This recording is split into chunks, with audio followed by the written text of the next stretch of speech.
علی آصف بھائی آپ بھی گوار ہیں، میں اعلان کرنا چاہتا ہوں، سن لیں. جی ملحدین کہتے ہیں کہ بھائی ہم اللہ کے وجود پہ گفتگو نہیں کرنا چاہتے. ٹھیک ہے، اس میں سب بھاگ گئے ہوئے. اللہ کے وجود پہ وہ سب بھاگ گئے، ان کے پاس کوئی توڑ نہیں ہے. ایک طرف سے ان کے پاس یہ نہیں ہے کہ اللہ موجود نہیں ہے، اس کا کوئی دلیل نہیں ہے. دوسری طرف ہمارے دلائل کا ان کے پاس کوئی رد نہیں ہے، سوائے یہ کہ مذاق اڑا دیں. بھائی کہہ دیں کہ اللہ یاری، مذاق اڑانا تو ان کا کام ہی ہے، مغالطہ کرنا، مذاق اڑانا. اب وہ کہتے ہیں ہم سے پیغام ان کی جانب سے ہمیں یہ مل رہا ہے کہ وہ قرآن پہ بات کرنا چاہتے ہیں، حدیث پہ بات کرنا چاہتے ہیں.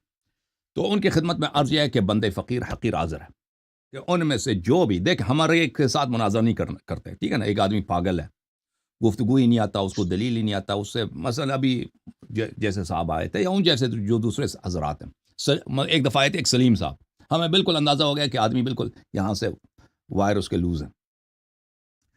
پہلی بات ہے کہ ہم پاگل سے مناظرہ نہیں کریں گے. کوئی ایسا پڑھا لکھا ہو نا کہ جو گفتگو آتا ہو اس کو، تو اس کے ساتھ بالکل قرآن کا وہ کوئی آیا لے لیں، کوئی بھی مطلب قرآن میں لے لیں نا. قرآن تو ایک وسیع باب ہے.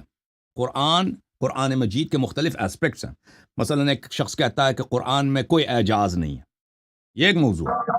یا کوئی شخص کہتا ہے قرآن کی تاریخ ہمیں بتائیں کہ قرآن کی تاریخ میں کچھ گڑبڑ ہے، آگے پیچھے ہو گئے ہیں، آیات گم ہو گئی ہیں، یہ بات ہے. یا مثلا کہتا ہے کہ قرآن مجید میں جو ہے، قرآن مجید کے متن میں، آیات میں، اس میں ان باتوں پہ اعتراض ہے. مثلا کہتا ہے سائنس کے خلاف ہے، یا عورتیں کے حقوق ہیں اس میں، یا بچوں کے حقوق، یا جو بھی ہے وہ وراثت کے مسائل ہیں. دیکھیں یہ ہمارے لیے یہ باتیں جو ہے نا مشخص ہونی چاہیے، مشخص ہو. ایسے ہم مناظرہ نہیں کرتے. پہلی بات ہے ہر ایک سے مناظرہ نہیں کریں گے. مناظرہ ان افراد سے کریں گے جن کے پاس کچھ تعلیم ہے اور عقل بھی ہے. تعلیم اگر ہے، عقل نہیں ہے، پاگل ہے، ان سے مذاکرہ نہیں ہوگا. ان افراد کے ساتھ جن کے پاس تعلیم ہے اور کچھ ہمیں عقل نظر آتی ہے، کیونکہ ان کے پاس عقل ہوتی نہیں ہے. بعض بظاہر عاقل ہوتے ہیں، بعض بظاہر ہی عاقل نہیں ہوتے، پاگل ہوتے ہیں سرے سے. اصل میں عاقل ان میں ایک بھی نہیں ہے جو کم از کم بظاہر عاقل ہو. پھر وہ سبجیکٹ ہمارے سے ادھر آ کے گفتگو کرے مناظرہ سے پہلے. ٹھیک ہے نا، اپنا ادعا بتائے، ہم اپنا ادعا بتائیں گے، اور مناظرہ جو ہے وہ اس کا اسکوپ معین ہو. کہ اس طرح نہیں کہ ہم قرآن پہ مناظرہ کرنا چاہتے ہیں. قرآن تو ایک سمندر ہے. قرآن ایک ایسا سمندر ہے جس کا انتہا نہیں. اللہ جانتا ہے. ہمیں کبھی قرآن کے ایک آیہ لیتے ہیں نا، اس کے ایک لفظ میں ہم اللہ، میں جھوٹ نہیں کہتا، میں مبالغہ نہیں کرتا، کئی گھنٹے ہم لگاتے ہیں اس میں تحقیق، مطالعہ، اور اس میں تفکر، اور اتنے ہمیں اعجاز نظر آتے ہیں. خدا جانتا ہے کہ ہم جب قرآن پڑھتے ہیں تو ہمیں ہمیشہ اشک آتا ہے قرآن کی عظمت دے کر. اور قرآن کے جتنا ہم تدبر کرتے ہیں اتنا ہی اللہ تعالیٰ کے عظمت اور قرآن کریم کی عظمت اس میں جنور نظر آتا ہے ہمیں. تو یہ قرآن ایک ایسا سمندر ہے جس کا کوئی ساحل نہیں ہے. اور ہم اس طرح کسی بحث کا ہم حد ادا نہیں کر سکتے کہ اگر اس کا اسکوپ معین نہ ہو کہ کس مسئلے پہ وہ فوکس کرے گا. وہ مثلا کسی آیات پہ اگر ان کو اعتراض ہے تو 4 آیات، 5 آیات، 10 آیات لے لیں، ہم اس کا جواب دیں گے. ٹھیک ہے نا. جب بھی، اور اسی طرح حدیث، اسی طرح شریعت کے احکام. اگر کسی کو اعتراض ہے تو بالکل یہ فقیر حاضر ہے.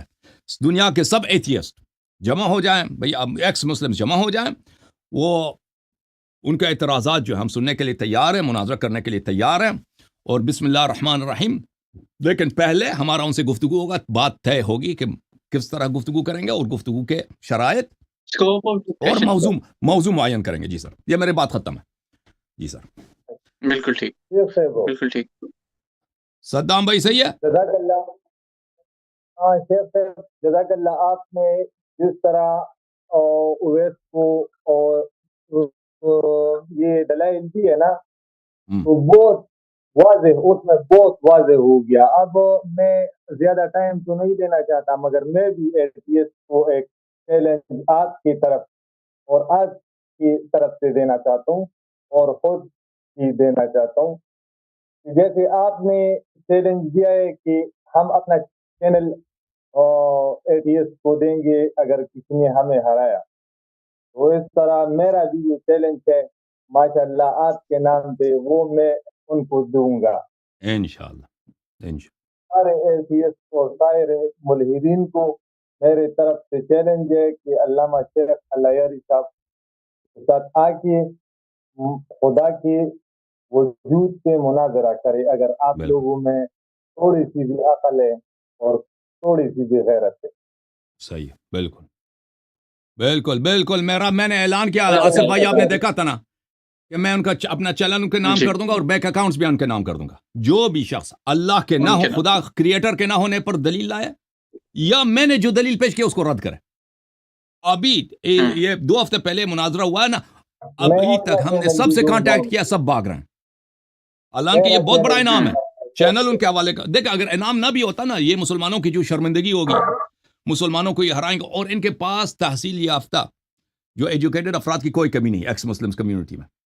ہمارے ہاں جو مغرب میں نوجوان وہ تعلیم کے لیے جاتے ہیں نا، وہ بہت سارے بیچارے وہ بہک جاتے ہیں، دین سے دور ہو جاتے ہیں.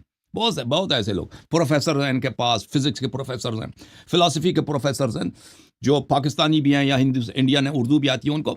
یعنی بہت ان کا دائرہ وسیع ہے.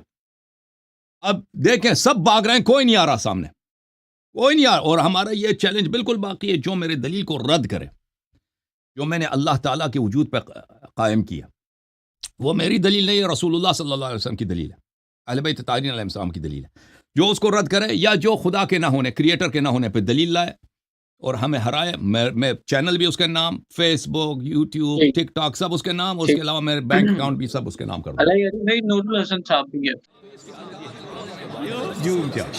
جوم جاؤ، پرواز کرو، کیوں فخر سے سر اٹھا، کیونکہ اللہ تعالیٰ نے تمہیں انتخاب کیا. صراط حق پر صرف تم ہو، صراط ایمان پر صرف کیا، کیونکہ اللہ تعالیٰ نے تمہیں انتخاب کیا. صراط حق پر صرف تم ہو، صراط ایمان پر صرف